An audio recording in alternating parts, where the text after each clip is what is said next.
नमस्कार दोस्तों, एग्जाम का अंकश चैनल पे आपका स्वागत है। मैं हूं केदारनाथ मिश्रा। दोस्तों, सबसे पहले आपको दिवाली की ढेर सारी शुभकामनाएं। आप लोग अच्छे से दिवाली मनाइए, खूब मिठाइयाँ खाइए, खूब पटाखे फोड़िए। बहुत बहुत शुभकामनाएं। हैप्पी दिवाली। दोस्तों, जैसा कि आप जानते हैं कि एग्जाम का अंकश चैनल पे आगामी बिहार पीसीएस की परीक्षा को ध्यान में रखते हुए एक क्विक रिवीजन की सीरीज चलाई जा रही है, ताकि सामान्य प्रश्न या जो रिपीटेड प्रश्न है उनकी गलतियों से बचा जा सके, आसान प्रश्नों की गलतियों से बचा जा सके। तो उसी क्रम को आगे बढ़ाते हुए एक नई वीडियो के साथ मैं उपस्थित हूं। तो चलिए आज के प्रश्नों की श्रृंखला को शुरू करते हैं। लेकिन उसके पहले दोस्तों, अगर आप इस चैनल पे नए हैं तो इस चैनल को सब्सक्राइब कर लीजिए, साथ ही बेल आइकन भी दबा लीजिए ताकि कोई भी नई अपडेट हो तो वो सबसे पहले आपको मिले। और हाँ, इन तथ्यों की पीडीएफ के लिए और परीक्षा संबंधी महत्वपूर्ण तथ्यों की जानकारी के लिए आप हमारा टेलीग्राम चैनल और व्हाट्सएप चैनल भी ज्वाइन कर लीजिए। वहां से आप इन प्रश्नों की पीडीएफ भी प्राप्त कर सकते हैं। तो चलिए आज के प्रश्नों की श्रृंखला को शुरू करते हैं। आज का पहला प्रश्न है, दिल्ली के लाल किले का निर्माण किसने करवाया था? क्या है? दिल्ली के लाल किले का निर्माण किसने करवाया था? तो देखिए, आप जानते हैं कि दिल्ली के लाल किले का निर्माण कराया था शाहजहां ने। जैसे अकबर ने एक फतेहपुर सीकरी का निर्माण कराया था और वहां पे एक नए शहर में अकबर ने अपनी मनपसंद बिल्डिंगों का निर्माण कराया था, महलों का निर्माण कराया था, उसी प्रकार शाहजहां ने भी दिल्ली में एक नया नगर बसाया था जिसे कहते हैं शाहजहानाबाद। क्या कहते हैं? शाहजहानाबाद की स्थापना किया था शाहजहां ने। ठीक है ना? तो शाहजहानाबाद में उसने तमाम बिल्डिंगों का निर्माण कराया, महलों का निर्माण कराया। उस क्रम में जो सबसे महत्वपूर्ण महल था वह था लाल किला। लाल किला को लाल किला इसलिए कहते हैं क्योंकि इसका निर्माण लाल बलुए पत्थर से किया गया था, इसलिए इसका रंग लाल है। तो लाल किला का निर्माण शाहजहां ने अपने शाहजहानाबाद नामक नए बसाए हुए शहर में किया था। ठीक है ना? अब देखिए, लाल किला का निर्माण जो है 1648 ईस्वी में पूरा हो गया था। और इसका जो पश्चिमी द्वार है, लाल किला के पश्चिमी द्वार को लाहौरी दरवाजा कहते हैं और जो दक्षिणी द्वार है उसे दिल्ली दरवाजा कहते हैं। लाहौरी दरवाजा क्या है? लाल किले का पश्चिमी द्वार।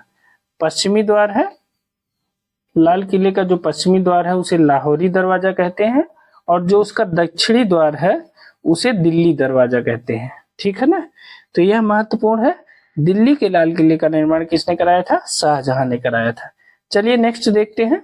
आज का अगला प्रश्न है, निम्नलिखित में से किस इतिहासकार ने शाहजहां के शासनकाल को मुगल काल का स्वर्ण युग कहा है?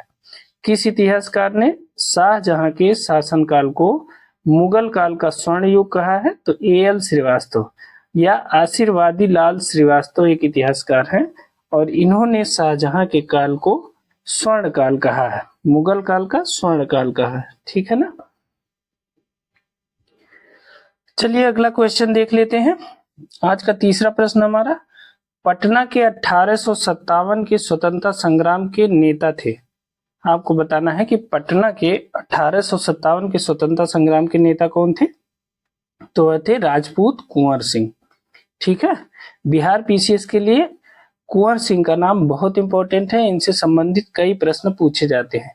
उससे संबंधित कई प्रश्नों को हमने अपनी सीरीज में भी शामिल किया है। तो देखिए, पटना के 1857 के स्वतंत्रता संग्राम के जो नेता थे वो कौन थे? राजपूत कुंवर सिंह थे। ठीक है?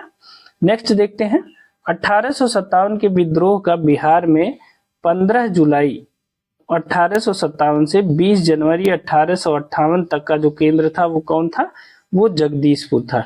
आपको पता है कि जो राजपूत कुंवर सिंह थे या राजा कुंवर सिंह जो थे वो जगदीशपुर के ही जमींदार थे और जगदीशपुर की जो एरिया थी उसी में उनका प्रभाव सबसे ज्यादा था। तो जगदीशपुर की एरिया 1857 के विद्रोह के दौरान एकदम विद्रोह का केंद्र बना हुआ था। ठीक है ना? नेक्स्ट देखते हैं, जगदीशपुर के राजा कौन थे? अब देखिए, फिर कुंवर सिंह से संबंधित एक प्रश्न आया है।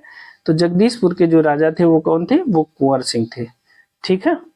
नेक्स्ट देखते हैं, निम्नलिखित में से कौन 1857 के विद्रोह में अंग्रेजों का सबसे कट्टर दुश्मन था? आपको बताना है कि 1857 के विद्रोह में अंग्रेजों का सबसे कट्टर दुश्मन कौन था? तो वह थे मौलवी अहमदुल्ला शाह। ये शाह गलत हो गया है। मौलवी अहमदुल्ला शाह जो है 1857 के विद्रोह में अंग्रेजों के सबसे कट्टर दुश्मन थे। अब देखिए, इनकी जो खास बात ये है कि ये रहने वाले थे दक्षिण भारत के, ठीक है, दक्षिण भारत के रहने वाले थे। और दक्षिण भारत में कहा, ये अर्काट के रहने वाले थे जो तमिलनाडु में स्थित है। क्या है? अर्काट। अर्काट कहाँ स्थित है? तमिलनाडु में स्थित है। ये तमिलनाडु में के रहने वाले थे, अर्काट के रहने वाले थे। और इन्होंने जो है फैजाबाद को अपनी गतिविधियों का केंद्र बनाया था। और फैजाबाद में रहते हुए इन्होंने सभी धर्मों के अनुयायियों से अंग्रेजों के विरुद्ध खड़े होने के लिए आग्रह किया। और सबसे कहा कि अंग्रेजों को इन्होंने काफिर घोषित किया। किसको घोषित किया? अंग्रेजों को मौलवी अहमदुल्ला शाह ने काफिर घोषित किया। और सभी धर्मानुयायियों को इकट्ठा होकर उसका विरोध करने के लिए आग्रह किया इन्होंने। और इनके बहादुरी से जो है अंग्रेज भी बहुत प्रभावित थे। उनके अदम्य साहस के गुणों से परिपूर्ण और दृढ़ संकल्प से अंग्रेज बहुत प्रभावित थे। और उनकी गिरफ्तारी के लिए अंग्रेजों ने क्या किया था? 50,000 का इनाम रखा था। क्या रखा था? 50,000 का इनाम। अब सोचिए, अगर अंग्रेजों ने किसी के खिलाफ इनाम रखा है, इसका मतलब वह उनका कट्टर दुश्मन ही था। तभी इन्होंने इससे उनको खतरा था, तभी उन्होंने इनके लिए 50,000 का इनाम रखा था। तो 1857 के विद्रोह में जो अंग्रेजों के सबसे कट्टर दुश्मन थे वो कौन थे? मौलवी अहमदुल्ला शाह। ठीक है, नेक्स्ट देख लेते हैं। देखिए, 1857 के विद्रोह को किस उर्दू कवि ने देखा था? आपको बताना है कि 1857 के विद्रोह को किस उर्दू कवि ने देखा था? तो वह देखा था मिर्जा गालिब ने। मिर्जा गालिब ने 1857 के विद्रोह को देखा था, अपनी आंखों से देखा था। और उन्होंने कहा था कि अभी खुदा हमको और क्या देखना बदा है, यहाँ खून की नदियां बह रही हैं। उस संबंध में उन्होंने कुछ 2 लाइनें भी लिखी थी। तो यह जानिए कि 1857 के विद्रोह को किस उर्दू कवि ने देखा था? तो मिर्जा गालिब ने देखा था। ठीक है, नेक्स्ट देख लेते हैं। आज का हमारा 8वां प्रश्न है, उस क्षेत्र की पहचान करें जहां से यूरोप वासियों को सर्वोत्तम सोरा और अफीम की प्राप्ति होती थी। क्या है? उस क्षेत्र की पहचान करें जहां से यूरोप वासियों को सर्वोत्तम सोरा और अफीम प्राप्त होता था। तो देखिए, सर्वोत्तम सोरा और अफीम प्राप्त होता था अंग्रेजों को कहां से? बिहार से। बिहार के क्षेत्र में उस समय सर्वोत्तम सोरा और अफीम की प्राप्ति होती थी। नेक्स्ट देख लेते हैं। देखिए, आज का हमारा 9वां प्रश्न है, इलाहाबाद की संधि के बाद रॉबर्ट क्लाइव ने मुर्शिदाबाद का उप दीवान किसे बनाया? आपको बताना है कि जब इलाहाबाद की संधि हो गई उसके बाद रॉबर्ट क्लाइव ने मुर्शिदाबाद का उप दीवान किसे बनाया? तो वह बनाया था मोहम्मद रजा खान को। और अगर यह पूछा जाए कि बिहार का उप दीवान किसे बनाया था, तो बिहार का उप दीवान बनाया था सिताब राय को। ठीक है, ये दोनों नाम याद रखिएगा, मोहम्मद रजा खान और सिताब राय। इन दोनों को क्लाइव ने जो है उप दीवान के रूप में नियुक्ति दी थी। मोहम्मद रजा खान को बंगाल और बंगाल के क्षेत्र में दिया था और सिताब राय को बिहार के क्षेत्र में उप दीवान नियुक्त किया था। अब देखिए, जब 1765 में बंगाल, बिहार और उड़ीसा की दीवानी अंग्रेजों को प्राप्त हो गई, तो उन्हें जो है यहाँ की जो राजस्व व्यवस्था थी और जो यहाँ का प्रशासन था उसके बारे में न तो ज्यादा जानकारी थी और न तो उन्हें बहुत इंटरेस्ट था कि उसमें फंसा जाए। उन्हें सिर्फ पैसे से मतलब था। तो कंपनी ने दीवानी कार्य के लिए 2 उप दीवान नियुक्त किए। उसमें एक बंगाल के लिए मोहम्मद रजा खान की नियुक्ति की और बिहार के लिए सिताब राय की नियुक्ति थी।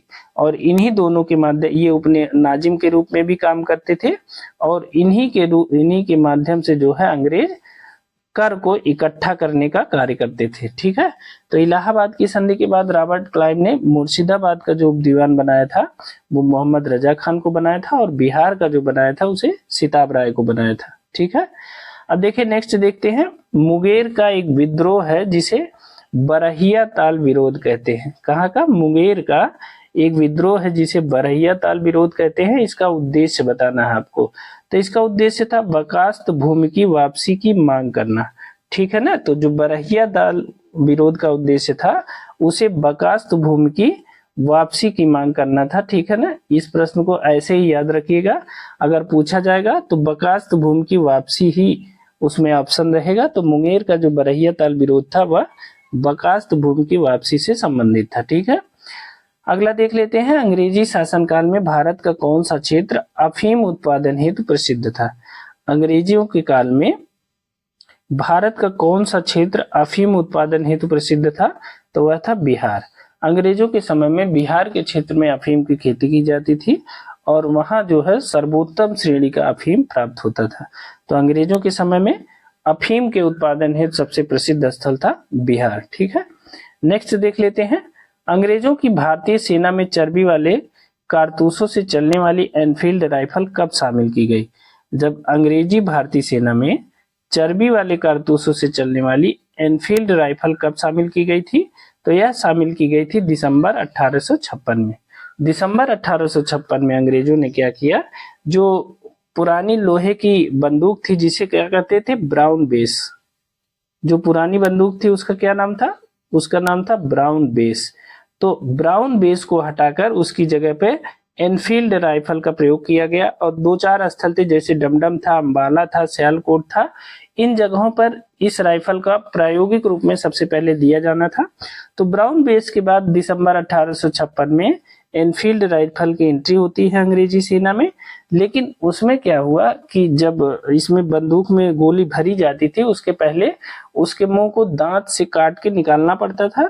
तो जो दांत से काट के निकालने वाली बात थी उसी के बारे में वहां पता चला कि उसमें गाय और सूअर की चर्बी लगाई गई है। ठीक है, जिसको मुंह से खोलना पड़ता था तो उसमें गाय और सूअर की चर्बी लगाई गई है। और गाय हिंदुओं के लिए और सूअर मुसलमानों के लिए जो है, गाय तो अघन्य है लेकिन सूअर मुसलमानों के लिए हराम है।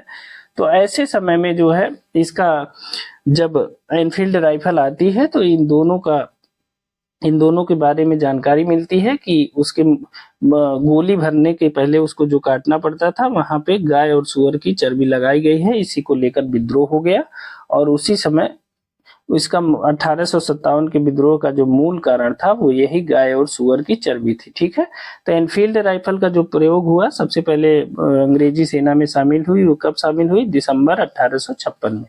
ठीक है, नेक्स्ट देख लेते हैं। कुंवर सिंह ने 1857 के विद्रोह का नेतृत्व किस प्रांत से किया है? अब देखिए, कुंवर सिंह ने 1857 के विद्रोह का नेतृत्व किस प्रांत से किया? तो बिहार से किया। बिहार में जगदीशपुर का इलाका जो था वहीं पे इनकी रियासत थी, जगदीशपुर रियासत थी इनकी। और बिहार क्षेत्र से ही कुंवर सिंह ने 1857 के विद्रोह का नेतृत्व किया। और इनसे संबंधित बहुत प्रश्न पीसीएस में पूछे जाते हैं बिहार की परीक्षा में। देखिए, लगातार इनसे संबंधित प्रश्न आ भी रहे हैं और सभी प्रश्नों को लगभग हमने समाहित करने का प्रयास किया है ताकि ऐसे महत्वपूर्ण जो हमारे स्वतंत्रता सेनानी थे इनसे संबंधित कोई भी प्रश्न छूटने न पाए। तो चलिए अगला देख लेते हैं। 1857 के विद्रोह का नेतृत्व बिहार में किसने किया? अब देखिए, ऊपर प्रश्न दिया गया था कुंवर सिंह ने किस क्षेत्र में किया, तो बिहार में। और 1857 के विद्रोह का नेतृत्व बिहार में किसने किया? तो कुंवर सिंह ने किया। ठीक है, नेक्स्ट देखते हैं। केवल वह स्तंभ जिसमें अशोक ने स्वयं को मगध का सम्राट बताया है, आपको यह बताना है कि वह स्तंभ कौन सा है। ठीक है, आपको बताना है कि वह स्तंभ कौन सा है जिसमें अशोक ने स्वयं को मगध का सम्राट बताया है। तो वह है भाब्रू। भाब्रू स्तंभ लेख कहाँ है? ये भाब्रू है, भाब्रू है वैराट राजस्थान में स्थित है। ठीक है, भाब्रू स्तंभ लेख जो है वैराट राजस्थान में स्थित है और इसमें अशोक ने स्वयं को मगध का सम्राट बताया है।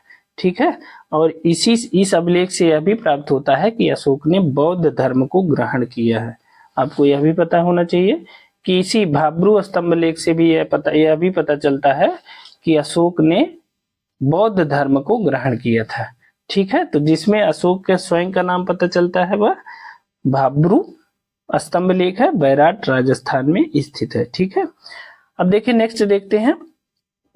मेगास्थनीज ने भारतीय समाज को कितनी श्रेणियों में विभाजित किया था? आपको बताना है कि मेगास्थनीज ने भारतीय समाज को कितनी श्रेणियों में विभाजित किया था? तो कुल 7 श्रेणियों में विभाजित किया था मेगास्थनीज ने। ठीक है ना, वो 7 श्रेणियां कौन कौन सी थी? देखिए, पहली थी दार्शनिक। पहली श्रेणी कौन थी? दार्शनिक थी। दूसरी श्रेणी कौन थी? कृषक की थी। ठीक है, दार्शनिक, कृषक। तीसरी कौन थी? पशुपालक की थी। तीसरी क्या थी? पशुपालक की थी। चौथी कौन थी? कारीगर की थी। चौथी कारीगर की थी। पांचवी कौन सी श्रेणी थी? वह योद्धा की थी। छठवीं कौन सी थी? योद्धा के बाद निरीक्षक की थी। ठीक है, छठी श्रेणी जो थी वह निरीक्षक की थी, ठीक है, और 7वीं श्रेणी जो थी वो सभासद या मंत्रियों की थी, ठीक, सभासद या मंत्रियों की श्रेणी थी। इस प्रकार मेगास्थनीज ने भारतीय समाज को कुल 7 श्रेणियों में विभाजित किया था। आपको ध्यान होना चाहिए कि मेगास्थनीज ने भारत में दास प्रथा का वर्णन नहीं किया था। इस बात को याद रखिएगा, अक्सर परीक्षाओं में पूछा जाता है कि मेगास्थनीज ने दास प्रथा का वर्णन किया था या नहीं किया था, या कभी कभी ऐसा प्रश्न पूछा जाता है कि किस लेखक ने भारत में दास प्रथा का उल्लेख नहीं किया था। तो यह इंपॉर्टेंट बहुत है, दास प्रथा का उल्लेख नहीं किया था मेगास्थनीज ने, ठीक है ना। तो इसे याद रखिएगा, मेगास्थनीज ने भारतीय समाज को 7 श्रेणियों में विभाजित किया था। दार्शनिक, कृषक, पशुपालक, कारीगर, योद्धा, निरीक्षक और सभासद, ये 7 श्रेणियां थी। और सबसे खास बात है कि मेगास्थनीज ने भारतीय समाज में दास प्रथा के होने का उल्लेख नहीं किया था, ठीक। नेक्स्ट देखते हैं, 17वां क्वेश्चन है, मौर्य समाज का 7 वर्गों में विभाजन का विशेष रूप से उल्लेख किया गया है। देखिए वही प्रश्न है, दूसरे स्वरूप में है, मौर्य समाज का 7 वर्गों में विभाजन का विशेष रूप से उल्लेख किया गया है। तो मेगास्थनीज की पुस्तक इंडिका में किया गया है। अब आपको यहाँ एक बात और पता चल गई कि इंडिका किसकी पुस्तक है, तो यह मेगास्थनीज की पुस्तक है इंडिका, और उसी में मौर्य समाज के 7 वर्गों में विभाजन की बात मेगास्थनीज ने लिखा है, ठीक है। नेक्स्ट देखते हैं, वह स्रोत जिसमें पाटलिपुत्र के प्रशासन का वर्णन उपलब्ध है। आपको वह स्रोत बताना है जिसमें पाटलिपुत्र के प्रशासन का वर्णन है, तो वह है इंडिका। इंडिका में जो है पाटलिपुत्र के नगर प्रशासन का वर्णन किया गया है, ठीक है ना। इसमें मेगास्थनीज ने बताया है कि पाटलिपुत्र के नगर परिषद की 5-5 सदस्यों वाली 6 समितियां बनाई जाती थी। कितने सदस्यों वाली? 5-5 सदस्यों वाली कुल 6 समितियां होती थी, ठीक है ना। तो इन्हीं 6 समितियों के माध्यम से पाटलिपुत्र के नगर का प्रशासन किया जाता था, ठीक है ना। और उसने कहा है कि जो नगर के, मतलब मेगास्थनीज का कहना है कि नगर के पदाधिकारी को एस्टिनोमोई कहा जाता था। क्या कहा जाता था? एस्टिनोमोई कहा है उसने, मेगास्थनीज ने, एस्टिनोमोई। तो देखिए पाटलिपुत्र के जो प्रशासन का वर्णन है वह इंडिका में दिया गया है। इंडिका मेगास्थनीज की रचना है। मेगास्थनीज कहता है कि पाटलिपुत्र के नगर प्रशासन को 5-5 सदस्यों की 6 समितियों के माध्यम से चलाया जाता था, और जो नगर का अधिकारी होता था उसे एस्टिनोमोई कहा जाता था, ऐसा मेगास्थनीज कहता है, ठीक है। नेक्स्ट देख लेते हैं, पाटलिपुत्र को किस शासक ने सर्वप्रथम अपनी राजधानी बनाई। अब देखिए पाटलिपुत्र को किस शासक ने सर्वप्रथम अपनी राजधानी बनाई।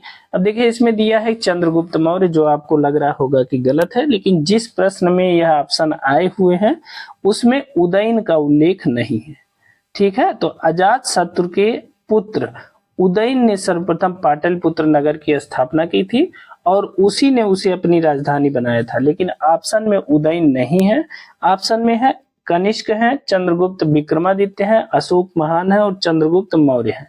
तो पाटलिपुत्र के जो पाटलिपुत्र को किस शासक ने अपनी राजधानी बनाई थी, तो सबसे पहले बनाई थी अजात शत्रु के पुत्र उदयन ने पाटलिपुत्र की स्थापना की और उसे अपनी राजधानी बनाई।